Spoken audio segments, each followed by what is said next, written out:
सरसों की बिजाई और सरसों की पहली सिंचाई ये बहुत ही महत्वपूर्ण होता है खेती में। अगर इसमें हम ध्यान देते हैं सिंचाई की, कि हम सिंचाई कब करनी चाहिए, बुवाई समय अगर हम ध्यान दे देते हैं तो कहीं ना कहीं हमारे उत्पादन में किसी प्रकार का प्रभाव नहीं पड़ता है।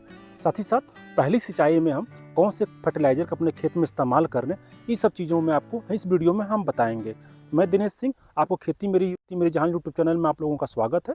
अगर चैनल में आप पहली बार आए हुए हैं तो सब्सक्राइब और लाइक करना ना भूलें। तो यहाँ पे किसान बंधु बड़ा भ्रमिक होता है कि हमें सिंचाई कब करनी चाहिए। कोई किसान 20 दिन में करता है, कोई 25 दिन में करता है, कोई 50 दिन में सिंचाई करता है। तो ये जो होता है बड़ी दुविधा वाली समस्याएं होती हैं। तो आपको ये ध्यान देना है कि सिंचाई करते वक्त आपकी जो सरसों बुआई की हो 25 से 35 दिन की हो गई हो तो आपको अपने खेत में सिंचाई कर देनी चाहिए। और जो सिंचाई है ना, ये बहुत ही पहली सिंचाई सरसों की बड़ी महत्वपूर्ण होती है, क्योंकि जब हम सिंचाई करते हैं ना तो कल्ले अच्छे होते हैं, तना जो होता है वो मोटा होता है, ब्रांच जो शाखाएं वो ज़्यादा निकलती हैं, और लास्ट में होता क्या है कि हमें उत्पादन कहीं ना कहीं बहुत अच्छा मिलता है। इसके विपरीत अगर आपकी मिट्टी बलुई मिट्टी है, यानी कि उसमें पानी टिकता नहीं है, बहुत जल्दी ही सूख जाता है, तो उस अवस्था में क्या करना पड़ेगा आपको कि आपको सिंचाई पहले कर लेनी है। 25 से 35 दिन, 30 दिन का 25 दिन का इंतजार नहीं करना है, आप पहले ही अपने खेतों में अपनी सिंचाई कर लो। जहाँ पे हम लोग खड़े हुए हैं, ये सरसों देखिए, ये सरसों जो है 35 से 30-35 दिन का हो गया, यानी कि बहुत ही परफेक्ट टाइम है आपकी सिंचाई करने के लिए। यहाँ पे किसान अपने खेतों में सिंचाई आराम से कर सकता है। इसके अलावा अगर आप कम नमी में बुआई कर देते हो, यानी कहने का मतलब कि बरसात के सीजन यानी बरसात के पानी में ही आपने बिना पलेवा किया ही अपने सरसों की बुआई करें, नमी बहुत जल्दी चली गई, तो आपको इंतजार नहीं करना है भाइयों कि 35 से 40 दिन 45 दिन हो जाए तब हम जाने जो सरसों की उसकी हम सिंचाई करें। आप पहले ही उसकी सिंचाई कर दो। उसके अलावा क्या होता है, सरसों जो होती है वो कुमला रही, यानी कि झुलस रही है, बैठ रही है, आपके जो पौधे हैं वो पूरे तरीके से नीले पड़ रहे हैं, जो तने हैं वो पतले सूखे जा रहे हैं, तो आपको उस अवस्था में ये ध्यान देना है कि हमें जो है आपको देखना पड़ेगा कि हमें सिंचाई बहुत ही जल्द से जल्द कंप्लीट करनी पड़ेगी। कभी हम लोग बहुत जल्दी में होते हैं, लेट होते हैं, तो हम क्या करते हैं, पानी लगा कर अच्छे से और अपने खेतों में सरसों की बुआई कर देते हैं।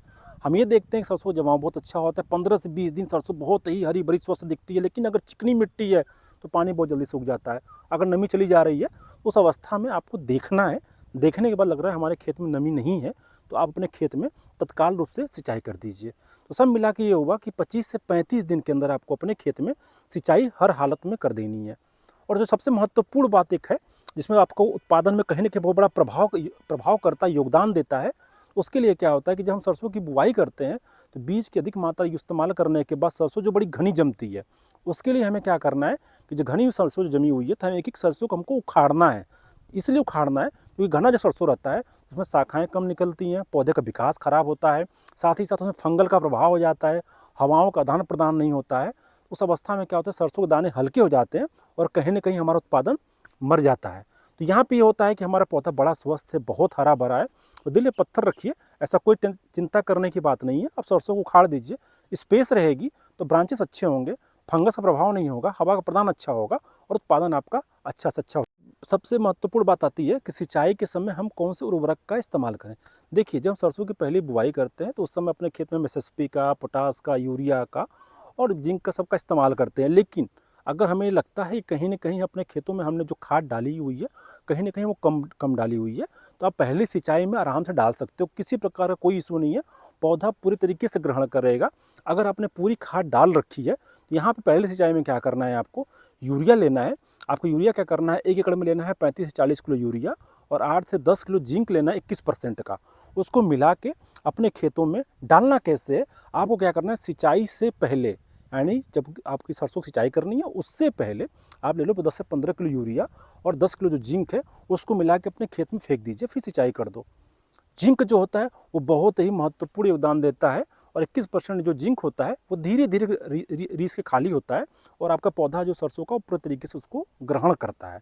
जो शेष बची हुई यूरिया है वो सिंचाई करने के 2-3 दिन के बाद अपने खेतों में फेंक दीजिए, क्योंकि जब हम ऊपर फेंकते हैं यूरिया को तो उससे ये फायदा, वो नीचे नहीं जाता है, लीचिंग नहीं होता है उसका, वो जड़ पे ही रहता है और उसको कहीं ना कहीं सपोर्ट करता है पौधे के ग्रोथ करने के लिए।